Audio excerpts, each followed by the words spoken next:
Vous pensez seulement à lui faire perdre son honneur et vous aimez mentir. Vous dites des paroles de bénédiction, mais votre cœur est rempli de malédiction. Oui, je dois me reposer près de Dieu seul. C'est lui qui me donne espoir. Lui seul est mon solide rocher. Lui seul me sauve. Il me protège avec puissance. Je ne peux pas tomber. Mon salut et mon honneur viennent de lui. Mon protecteur puissant et mon abri, c'est lui. Vous qui êtes là, ayez confiance en lui. Dites-lui ce que vous avez dans le cœur. Dieu est pour nous un abri. Oui, les humains ne sont qu'un souffle. Les habitants de la terre savent seulement mentir. S'ils montaient tous ensemble sur une balance, ils ne pèseraient pas lourd. Ne comptez pas sur les moyens violents et n'attendez rien des biens volés. Si votre richesse augmente, que votre cœur ne s'y attache pas. Voici ce que Dieu a dit souvent et je l'ai entendu. C'est moi qui possède la puissance.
trust is without borders. Let me walk upon the waters wherever you would call me. Take me deeper than my feet could ever wander, and my faith will be made stronger in the presence of my Savior. Spirit, lead me where my trust is without borders. Let me walk upon the waters wherever you would call me. Take me deeper than my feet could ever wander, and my faith will be made stronger in the presence of my Savior. Spirit, lead me where my trust is without borders. Let me walk upon the waters wherever you would call me. Take me deeper than my feet could ever wander, and my faith will be made stronger in the presence of my Savior.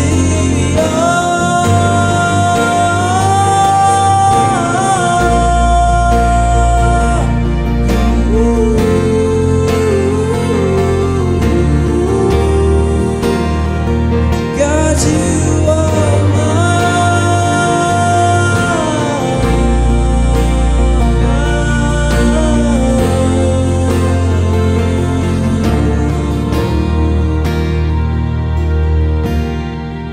So I will call upon your name and keep my eyes above the waves. When oceans rise, my soul rests in your embrace. For I am yours, and you are mine.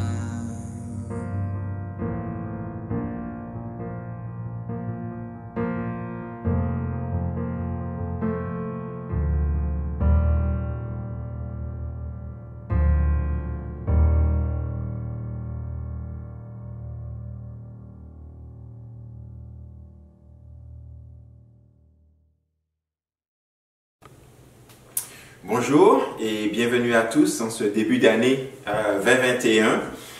Je vous souhaite tout d'abord un très bon début d'année pour ceux à qui je n'ai pas encore parlé. J'espère que tout se passe bien pour l'instant. On en est au jour 10 de cette nouvelle année et c'est important parce que comme on a commencé notre jeûne, on est déjà au jour 10 de notre jeûne sur les 21 jours, donc on est déjà à la moitié de notre jeûne. Donc, j'espère que vous tenez bon jusqu'à maintenant et que ça vous donne l'opportunité de prier également plus en ce début d'année pendant que vous jeûnez. Et c'est également le jour 10 pour notre lecture des psaumes. On lit un psaume par jour. Donc, j'espère que jusqu'à maintenant, vous tenez bon et que vous êtes à jour. Si vous n'êtes pas à jour, n'arrêtez pas pour autant. Vous pouvez rattraper parce qu'on a encore 150 psaumes à lire au total. Bon, donc ce matin, c'est une surprise pour personne. Nous allons parler d'être animé par l'esprit. Je dis que c'est une surprise pour personne puisque la semaine dernière, Stanley nous a fait un exposé pour nous expliquer que ce serait le thème de l'année et pour nous donner la perspective de Jésus qui nous expliquait l'importance de vivre par l'esprit. Et aujourd'hui, avec Manuela, mon épouse, nous allons parler de choses vraiment très pratiques sur comment se laisser animer par l'esprit. Et on va se focaliser principalement sur le livre des Actes. Et on va regarder 3 points qui caractérisaient la vie des disciples, des premiers chrétiens au 1er siècle. Et on va regarder en Actes, Actes 8, verset 1. Et on va regarder où le premier point qui caractérisait les disciples à ce moment-là, c'était leur évangélisation. Le verset 1, la Bible dit: Saul avait approuvé le meurtre d'Étienne. Il y eut ce jour-là une grande persécution contre l'église de Jérusalem, et tous, excepté les apôtres, se dispersèrent dans les contrées de la Judée et de la Samarie. Et au verset 8, ceux qui avaient été dispersés allaient de lieu en lieu, annonçant la bonne nouvelle de la parole. Donc là, on voit que dès le départ, premier siècle, les conditions changent et il faut qu'ils s'adaptent. Il y a une persécution, ils sont obligés de quitter Jérusalem, quasiment tous, sauf les apôtres.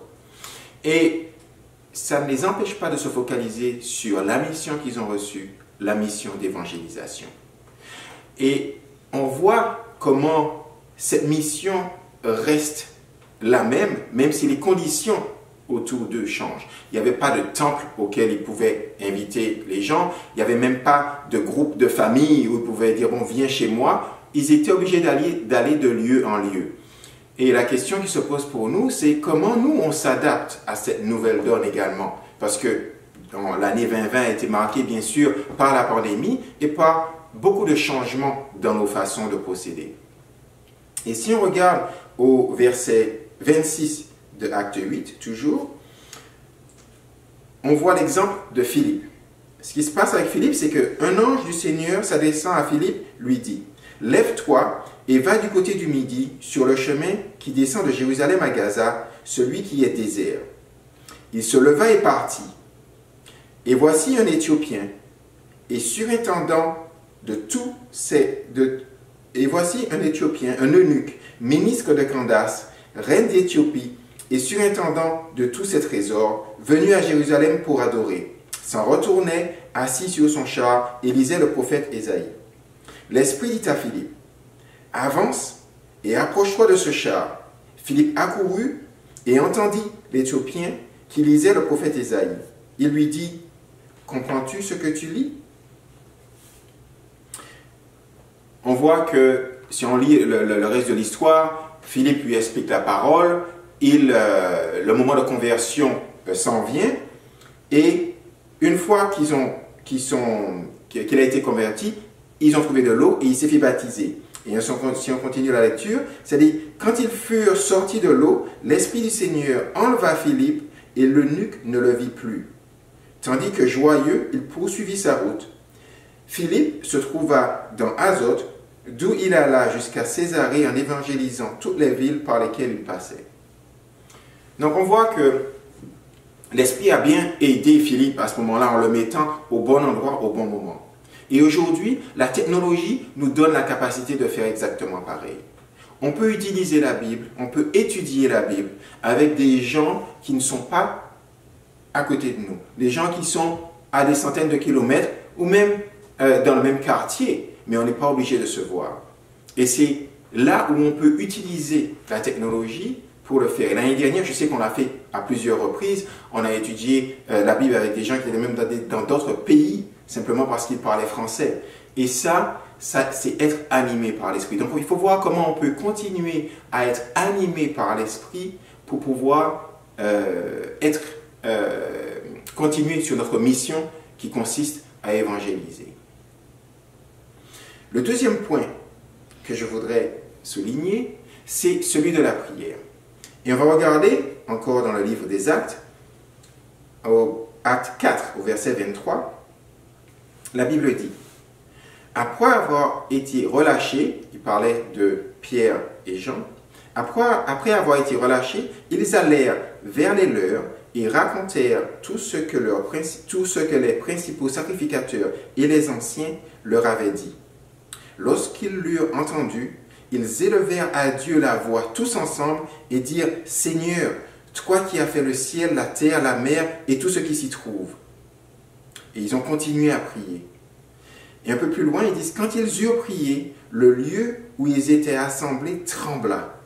Ils furent tous remplis du Saint-Esprit et ils annonçaient la parole de Dieu avec assurance. » Là, donc, le deuxième point très pratique, à quoi ça ressemble d'être animé par l'Esprit, c'est d'avoir la ferveur qu'avaient les premiers disciples quand ils priaient. Et quand on se rend compte qu'une fois qu'ils avaient prié, qu'ils avaient terminé de prier, l'énergie était telle que l'endroit où ils étaient tremblait. Ça, c'est impressionnant. Moi, je n'ai jamais vécu ça. Mais je pense qu'on peut quand même aspirer à élever notre niveau de ferveur quand il s'agit de la prière. Et l'occasion se présente justement maintenant, puisqu'on commence l'année avec une période de jeûne. Et comme l'avait expliqué Pierry lors de son message pour vraiment décortiquer le sens du jeûne, il avait bien expliqué que si on jeûne sans prier, la valeur en est bien limitée. Et par conséquent, ce qui est important, c'est de profiter de ces moments où on ne cuisine pas, où on ne mange pas, où on se prive de certaines distractions pour pouvoir se focaliser sur Dieu et prier. Et l'occasion nous est donnée également de prier peut-être de façon différente, dans la mesure où on utilise les psaumes. Maintenant, on doit lire un psaume par jour. Et moi, j'ai appris, il n'y a pas si longtemps que ça, comment prier à travers les psaumes, en lisant et en priant. Et donc, je vais demander à Manuela de venir partager sur ce point de la prière. Oui, merci Manuel. Donc, en effet, la prière fervente, c'est un moyen d'être animé par l'Esprit. Et c'est un aspect sur lequel, personnellement, je dois constamment travailler, surtout quand il s'agit de prier avec les autres. J'ai toujours été inspirée par les gens qui ont cette capacité extraordinaire de louer Dieu à travers leurs prières. Et je garde un extraordinaire exemple de la maman de Gillian, qui, quand j'étais jeune disciple, m'a appris à prier et souvent je prie avec elle. Et aujourd'hui, je suis inspirée aussi par deux sœurs qui font partie de mon groupe de famille. Je pense à Jane et à Bouki, et qui j'ai un plaisir à prier avec elles parce que ces deux femmes, je trouve que quand elles prient, elles ont 80% de leur prière est passé, le temps de la prière est passé à louer Dieu, à vénérer Dieu. Et je trouve ça très inspirant. J'aime beaucoup prier avec elle. En ce qui concerne la méditation, je voudrais aussi porter attention sur le fait qu'il n'y a pas longtemps, Dominique a créé un groupe en ligne qui offre un temps de méditation tous les jeudis matins de 7h à 8h. Et c'est très inspirant aussi de pouvoir venir ensemble, de regarder une écriture, de regarder un passage, et notamment regarder un livre de la Bible, parce que c'est ce qu'on passe notre temps à faire, à étudier un livre de la Bible. Nous avons commencé par Ruth, et maintenant nous sommes en train d'étudier le book d'Esther. Et c'est très intéressant de voir comment on arrive ensemble et on a des perspectives différentes sur la même écriture et qu'on en sort quelque chose de super qui peut nous encourager, nous. Alors, on a vu que les disciples, quand ils étaient animés par l'Esprit, ils étaient focalisés sur l'évangélisation.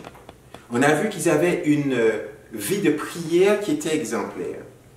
Le troisième aspect que l'on voudrait toucher aujourd'hui, c'est celui de l'aide qu'ils apportaient aux autres.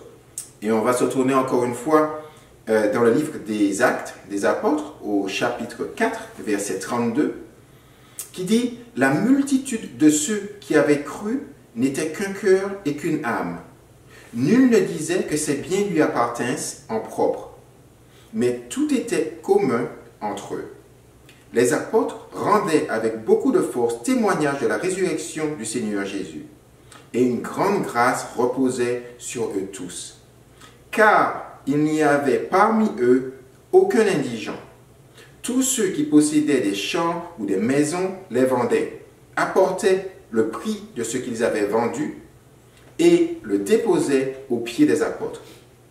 Et l'on faisait des distributions à chacun selon qu'il en avait besoin. Joseph, surnommé par les apôtres Barnabas, ce qui signifie fils d'exhortation, lévite et originaire de Chypre, vendit un champ qu'il possédait, apporta l'argent et le déposa aux pieds des apôtres. Donc on voit qu'à l'époque, c'était encore un contexte particulier, puisqu'on sait que beaucoup de pèlerins étaient venus à Jérusalem pour compléter leur pèlerinage, qu'à la Pentecôte, 3000 d'entre eux, le seul premier jour, ont été baptisés et plusieurs pour les jours qui suivaient. Donc, ils n'ont pas quitté Jérusalem tout de suite après. Donc, ils se sont tous retrouvés là et ils avaient des besoins parce qu'ils n'avaient pas prévu de passer autant de temps. Donc, on voit que la communauté s'est mobilisée pour satisfaire les besoins. Certains vendaient des maisons, vendaient des champs pour pouvoir satisfaire aux besoins de tout le monde. Je ne pense pas qu'aujourd'hui, c'est ce qu'on attend de nous. On n'a pas besoin pour l'instant de vendre des maisons, vendre des champs pour aider, pour donner aux autres. Je ne pense pas que ce soit le point aujourd'hui. Par contre, si je vous demandais, qu'est-ce que vous avez de plus précieux aujourd'hui? Je suis sûr que beaucoup d'entre vous répondraient le temps. Et effectivement, le temps, c'est précieux. C'est précieux parce que c'est rare. Tout le monde a 24 heures par jour. Quelle que soit votre condition sociale, quel que soit votre âge, quelle que soit votre santé, vous avez 24 heures par jour. Et il y a beaucoup de sollicitations pour utiliser ce temps. Donc, prendre le temps d'aider quelqu'un, de donner aux pauvres, que ce soit même donner simplement de son temps, c'est un acte qui est non seulement remarquable, c'est un acte d'amour remarquable, mais c'est aussi un acte remarqué par Dieu. Et on va vous montrer une petite vidéo de 30 secondes qui montre ce préposé de la compagnie UPS qui va livrer un paquet et qui prend 20 à 30 secondes pour déblayer la neige devant l'entrée de l'adresse où il va livrer son paquet. Donc, je vous laisse regarder cette vidéo.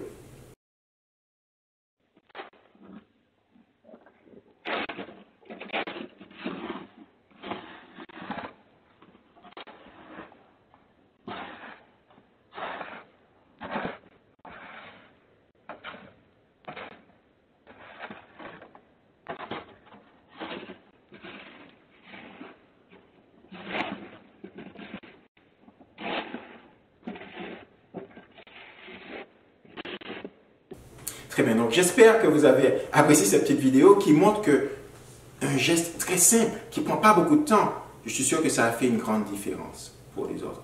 Et qu'est-ce que ça veut dire pour nous, aujourd'hui, en 2021, dans l'Église du Christ de Montréal, de participer et de donner aux pauvres? Ben, comme vous le savez, on a commencé ce programme où toutes nos activités vont être centrées autour de l'aide que l'on peut apporter aux autres.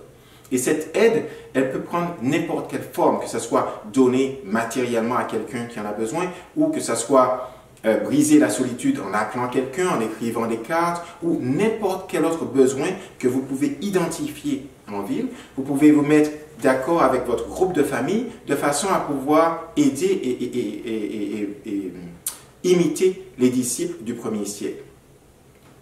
Et ce que je vous encourage à faire, c'est de ne pas laisser cette responsabilité à votre dirigeant de groupe de famille, mais prenez des initiatives, venez avec des idées, proposez des choses de façon à ce que vous, en tant que groupe, vous puissiez vous décider à investir dans un projet et aider tous ensemble. Je vais maintenant appeler Manuela pour qu'elle puisse continuer. Donc, comme vous pouvez le ressentir à travers ce qu'explique Manuel, être animé par l'Esprit amène beaucoup de joie et de satisfaction. Prenons l'exemple de l'évangélisation dont il parlait. La joie qu'on peut ressentir quand on voit une personne avec qui on étudie la Bible grandir, voir leur perspective changer, voir leur cœur s'assouplir et aussi leur façon de penser changer grâce aux études bibliques. Prenons l'exemple de Stephen qui vient de se faire baptiser il y a quelques jours et qui fait partie maintenant du royaume dans la famille Akwete. Je suis certaine que tous ceux qui ont étudié la Bible avec lui ont une certaine joie à voir que maintenant toute la famille est réunie et que les 3 enfants sont convertis. On est tellement contents pour vous. En ce qui concerne la prière, la joie de se sentir plus près de Dieu par la prière et que nos prières soient exaucées ou pas, c'est un soulagement de pouvoir marcher avec Dieu et de sentir que Dieu porte notre fardeau. Et donner aux autres aussi, ça apporte de la joie. Il y a une écriture d'ailleurs qui déclare qu'il est mieux de donner que de recevoir. La joie de pouvoir connecter avec quelqu'un qu'on donne, que ce soit une personne qui a des moyens financiers moins que les nôtres, ou une personne qui vit dans la solitude, ou quelqu'un de qui on peut apprendre quelque chose. Donc il y a une certaine joie à donner. Mais il serait très naïf de penser que tout est rose quand on est animé par l'esprit. Il y a un coût à se laisser animer par l'esprit. Je vais laisser Manuel en parler. Effectivement, il y a un coût à se laisser animer par l'esprit. Et quelqu'un qui est expert dans le domaine, c'est Paul, l'apôtre Paul. Et regardons ce qu'il dit en 2 Corinthiens 11, au verset 23. Il se compare aux autres apôtres. Il dit, ils sont serviteurs de Christ. C'est une folie que je vais dire. Je le suis plus qu'eux, car j'ai travaillé davantage. J'ai été plus souvent en prison. J'ai essuyé infiniment plus de coups. Plus souvent, j'ai vu la mort de près. 5 fois, j'ai reçu des Juifs les 40 coups moins 1. 3 fois, j'ai été fouetté. 1 fois lapidé. J'ai vécu 3 naufrages. J'ai passé 1 jour et 1 nuit dans la mer. Souvent en voyage, j'ai été en danger au passage des fleuves, en danger dans des régions infestées de brigands, en danger à cause des Juifs, mes compatriotes, en danger à cause des païens, en danger dans les villes, en danger dans les contrées désertes, en danger sur la mer, en danger à cause des faux frères. J'ai connu bien des travaux et des peines, de nombreuses nuits blanches, la faim et la soif, de nombreux jeûnes, le froid et le manque d'habits. Et sans parler du reste, je porte un fardeau quotidien, le souci de toutes les églises. Donc on voit que être animé par l'esprit a un coût. Parce que on aurait pu se dire que Paul, quelqu'un qui vraisemblablement a été plus animé par l'esprit que nous tous réunis, qui a écrit la moitié des lettres du Nouveau, plus de la moitié des lettres du Nouveau Testament, ben, il est vraiment animé par l'esprit. On pourrait se dire, ben, sa vie a dû être facile. Là, on voit simplement dans ce passage qui n'est qu'un résumé comment sa vie a été difficile.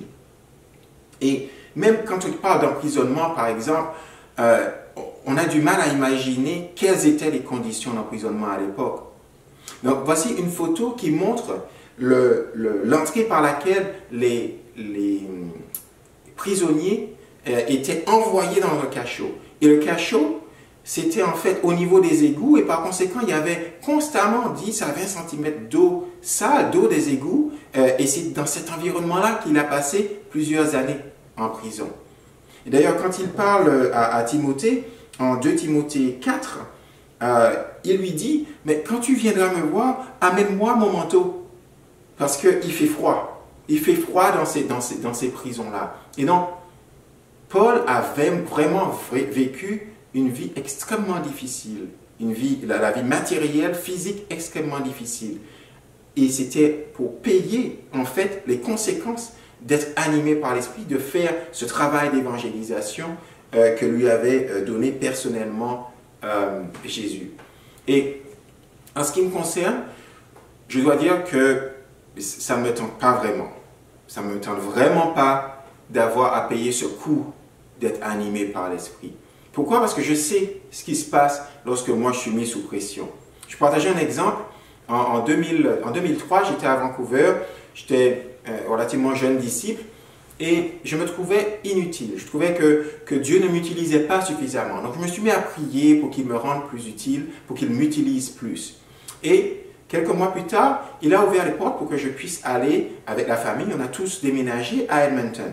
Et on a déménagé à Edmonton parce qu'on pouvait aider Ray Nadon, qui était l'évangéliste, qui tout d'abord à Vancouver, puis qui avait déménagé à Edmonton quelques mois plus tôt. Et on a pu déménager à Edmonton à notre tour pour pouvoir l'aider. Les 3 années qui ont suivi étaient vraiment géniales. Je me sentais animé par l'Esprit, je me sentais utile. On faisait le travail, on faisait de l'évangélisation, on mettait en place toute la structure administrative pour l'Église. C'était génial. Et puis, Ray est parti pour aller diriger l'église de Anchorage en Alaska. Emmanuel et moi, nous sommes retrouvés à avoir à diriger l'église.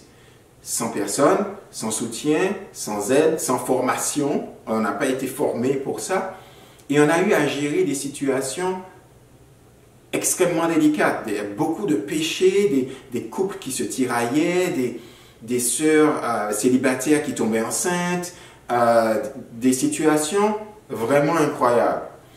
Et moi, mon premier réflexe à ce moment-là, c'est je ne veux pas rester ici. Je veux bien être animé par l'esprit, mais je ne veux pas rester ici, la pression est trop forte. Et d'ailleurs, on est même allé à Porto Rico pour visiter l'église, pour se dire, bon, peut-être que si les conditions sont bonnes, on va pouvoir y déménager et abandonner Edmonton. Bon, ça ne s'est pas passé comme ça parce que Dieu n'a pas ouvert les portes pour qu'on puisse aller à Porto Rico. Il ne les a pas fermées non plus. On aurait pu forcer et déménager à Porto Rico même sans avoir de travail.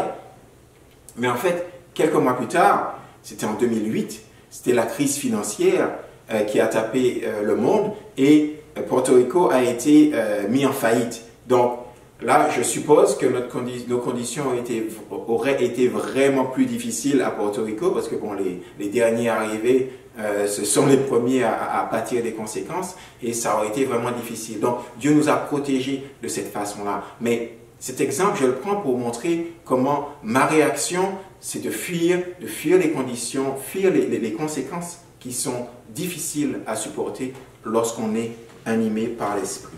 Donc, en 2021, quel sera le coût pour vous d'être animé par l'Esprit? Ben, c'est la question que l'on peut se poser parce qu'il y aura un coût. Je ne sais pas exactement ce que sera ce coût, mais je vous encourage simplement à être prêt. Parce que si vous êtes prêt, vous pouvez vraiment prier et demander la force à l'Esprit de pouvoir supporter ce coût-là. Et Paul, qui est l'expert dans ce domaine, comme j'ai déjà dit, il nous donne un encouragement, il nous dit comment faire. Et on trouve son conseil en 2 Corinthiens 4, verset 16. Il dit, c'est pourquoi nous ne perdons pas courage. Et lorsque même que notre homme extérieur se détruit, notre homme intérieur se renouvelle de jour en jour. Car nos légères afflictions du moment présent produisent pour nous, au-delà de toute mesure, un poids éternel de gloire. Parce que nous regardons non point aux choses visibles, mais à celles qui sont invisibles. Car les choses visibles sont passagères et les invisibles sont éternels. En fait, le conseil de Paul, il est très simple. Il se dit, ne baissez pas la tête pour regarder l'eau dans laquelle vous pataugez, mais levez la tête et regardez vers la victoire finale. Regardez vers cet espoir que l'on a de passer l'éternité avec Dieu, parce qu'il va un jour nous appeler ses fidèles serviteurs parce qu'on aura été animés par l'Esprit.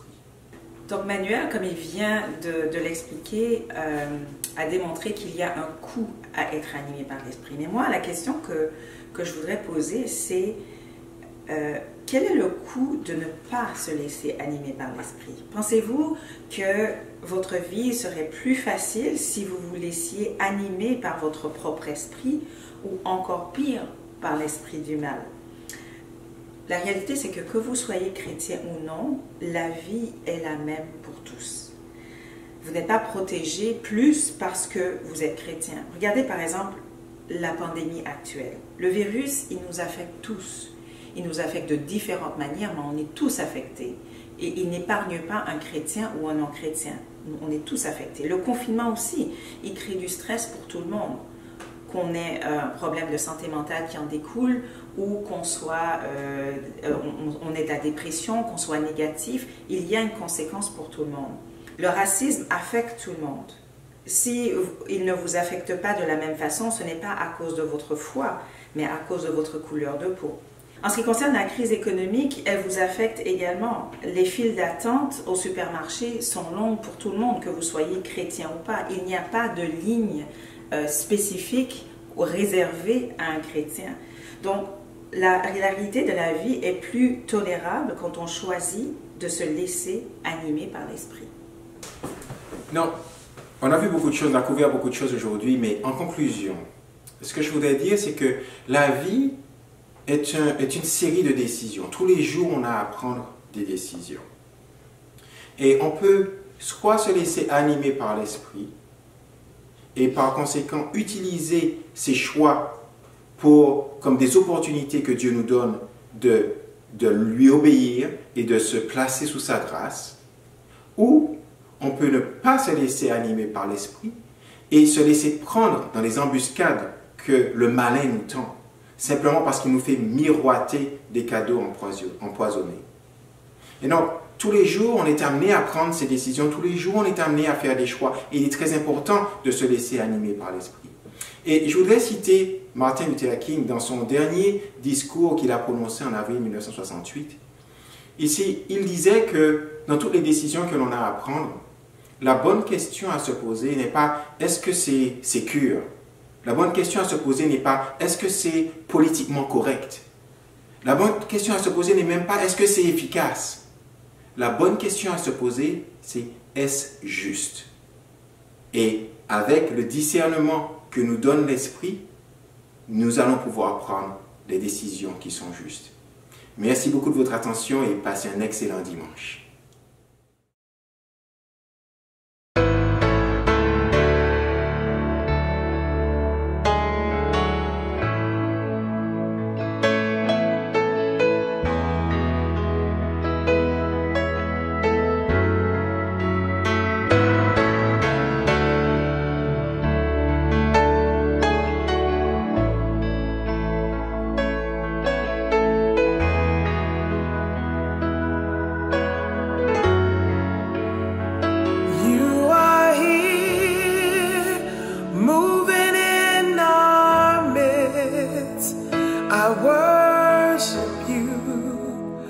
I worship you.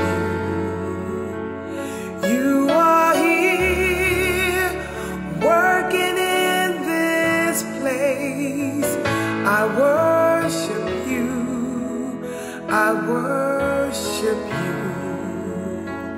You are here moving in our midst. I worship you. I worship you. You are here working in this place. I worship you. I worship you. Waymaker, miracle worker, promise keeper, light in the darkness, my God, that is who you are. Waymaker, miracle worker, promise keeper, light in the darkness, my God, that is who you are.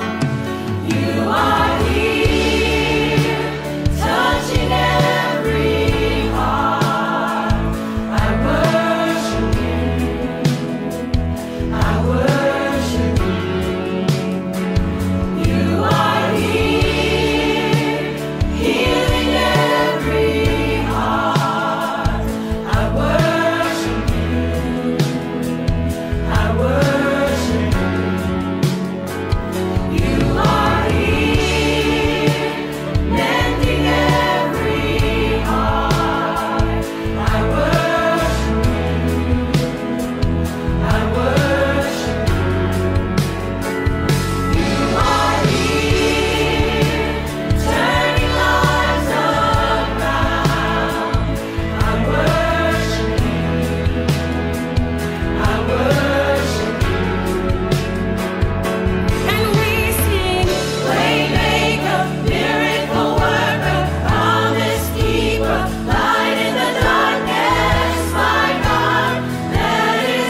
miracle worker, way maker.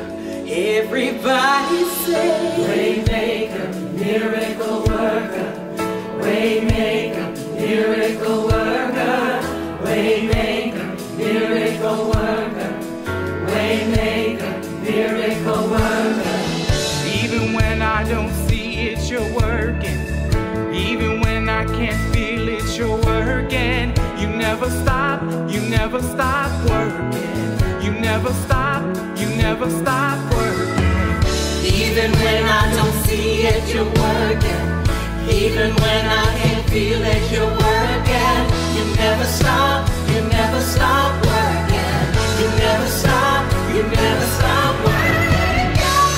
when I don't see it, you're working. Even when I can't feel it, you're working.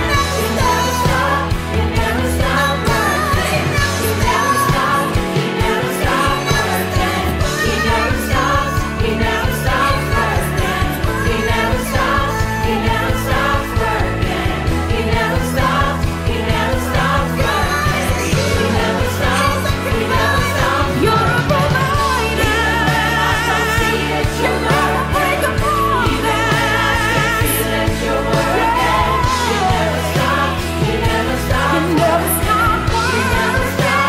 never stop working.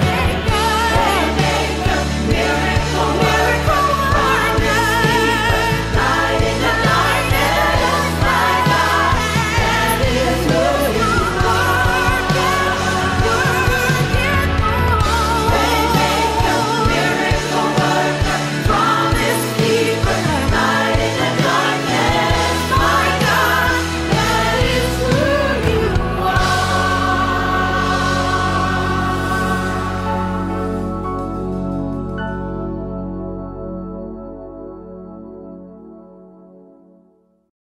Merci Manuel et Manuela pour ce message inspirant et en même temps challengeant qui non seulement nous montre différentes manières dont on peut se laisser animer par l'esprit, mais en même temps nous présente les coûts que cela peut demander. Et j'ai bien aimé ce que Manuela a partagé par rapport au fait que nous soyons chrétiens ou pas, la vie reste la même, le monde autour de nous reste le même et c'est très facile de se laisser affecter par ce qu'on entend, ce qu'on voit et de laisser au fond nos émotions et notre peur nous diriger. Et on oublie souvent que nous avons aussi cet esprit-là en nous, que si on laisse cet esprit-là travailler, si on laisse cet esprit-là prendre charge, au lieu de se laisser impacter par les choses qui nous entourent, c'est nous qui allons pouvoir avoir un impact sur les gens autour de nous. Et la question qu'on peut se poser, c'est juste, sommes-nous prêts à laisser l'esprit nous animer comme Paul, malgré les coups que cela peut demander? Moi, c'est une question à laquelle j'espère pouvoir réussir à répondre cette semaine. Et donc, encore une fois, merci Manuel et merci Manuela pour votre message. Maintenant, en ce qui concerne les annonces, premièrement, demain, lundi soir à 19h, on aura un cours de français sur Zoom. Le lien pour y accéder vous sera envoyé dans l'email de Manuel demain matin. Donc, je répète, cours de français demain soir à 19h sur Zoom. La mi-semaine, cette semaine, sera par groupe de famille. Donc, c'est aux différents groupes de s'organiser pour pouvoir se rencontrer virtuellement et passer leur temps ensemble avec Dieu. Et comme vous le savez, ça fait 10 jours maintenant que le jeûne a commencé. Vous êtes à mi-chemin, guys. Persévérez, continuez dans la prière, continuez dans la lecture des psaumes. Je suis sûr que très bientôt, on pourra voir les fruits de ce jeûne-là. Dieu est en train de travailler puissamment et on est ensemble, guys. Donc, persévérons ensemble. Donc, c'était tout pour les annonces. Maintenant, nous allons terminer avec un chant. Mais avant ça, j'aimerais prendre le temps de lire une écriture et de prier pour pouvoir nous préparer à la communion que nous allons prendre par la suite avec nos 10 groupes. Donc, pour ceux qui nous rejoignent aujourd'hui et qui ne le savent pas, la communion, c'est un temps qu'on prend pour se remémorer le sacrifice de Jésus, le fait qu'il est mort pour nous sur la croix, qu'il ait décidé de prendre nos péchés sur lui pour nous permettre d'avoir cette relation-là avec Dieu. Et l'écriture que je veux lire se trouve en Galates 2, verset 20, et se lit ainsi. J'ai été crucifié avec Christ, et si je vis, ce n'est plus moi qui vis, c'est Christ qui vit en moi. Si je vis maintenant dans la chair, je vis dans la foi au Fils de Dieu qui m'a aimé et qui s'est livré lui-même pour moi.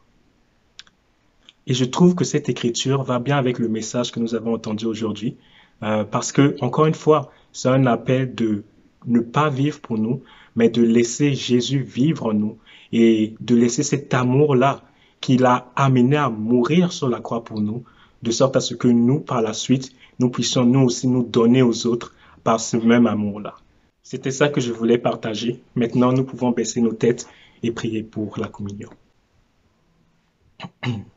Je viens devant toi, Père, pour te remercier, Père, de ton amour et de ta grâce dont tu fais preuve chaque jour, du fait que tu aies pris mes péchés sur toi, du fait que tu es mort, Père, pour que je puisse avoir cet accès-là à toi, Papa, cette relation-là avec toi qui, des fois, est très facile de prendre pour acquis. C'est très facile, Papa, chaque dimanche de juste venir, prier, écouter le message, prendre la communion et juste oublier, Papa, à quel point nous sommes privilégiés. Parce que tu ne nous dois rien. Tu es un Dieu, Père, de plénitude, un Dieu qui n'a besoin de personne d'autre, un Dieu complet, mais qui, à cause de ton amour, Père, a décidé, Papa, de nous créer personnellement, d'essayer de nous d'apprendre à nous connaître personnellement et de vraiment faire en sorte, Père, que nous puissions avoir cette connexion-là avec toi, Papa. Tu nous parles à chacun, tu écoutes les prières de chacun et en ce moment même que nous jeûnons, Père, tu prends le temps, Papa, de passer du temps avec chacune des personnes qui sont agenouillées et qui déposent devant toi les différents fardeaux qui sont là dans leur vie et qui pèsent lourd sur eux en ce moment, Père. Et tout cela, Papa, moi, je sais que c'est très facile pour moi de le prendre pour acquis. J'aimerais juste te remercier aujourd'hui. Rien te demander, mais juste prendre le temps d'apprécier, Papa, cet amour-là et cette grâce-là. Et Père, en prenant la communion, je tiens juste à me rappeler cette mort-là que tu as vécue sur la croix et cet amour-là que tu as pour nous, Père. Vraiment, merci à toi et merci à ton Fils, Père. On prie tout cela en son nom. Amen. Les Anglais, vers d'Ontario,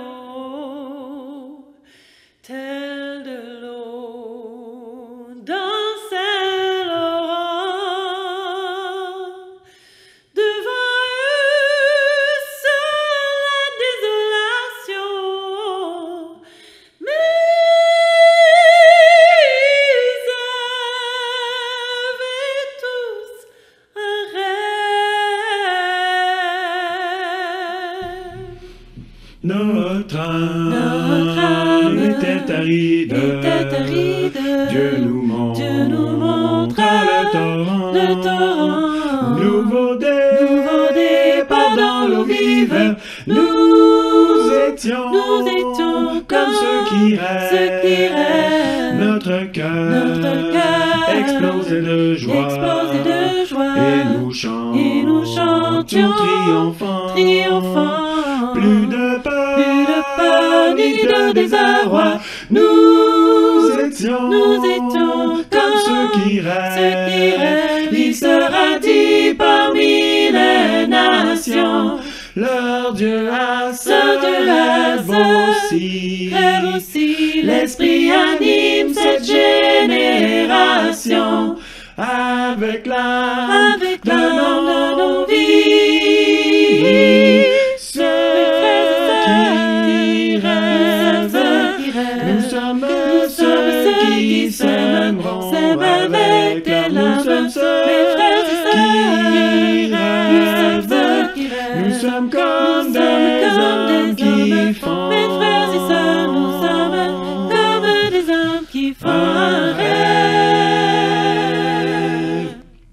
des merveilles. Des merveilles. Dieu a fait pour nous. Dieu a fait pour nous. Dans nos yeux, brille une lumière, une étincelle qui embrase tout. Nous étions comme ceux qui rêvent. Il sera dit parmi les nations, leur Dieu a rêve aussi. L'Esprit anime cette génération avec l'âme de nos vies. Mes frères et sœurs, nous sommes ceux qui s'aimeront avec l'âme. Nous sommes ceux qui rêvent. Nous sommes comme des hommes qui font. Mes frères et sœurs, nous sommes comme des hommes qui font un rêve. Allons dans toutes les nations, apportant la bonne nouvelle, et que nos chants émeuvent les anges. Oui,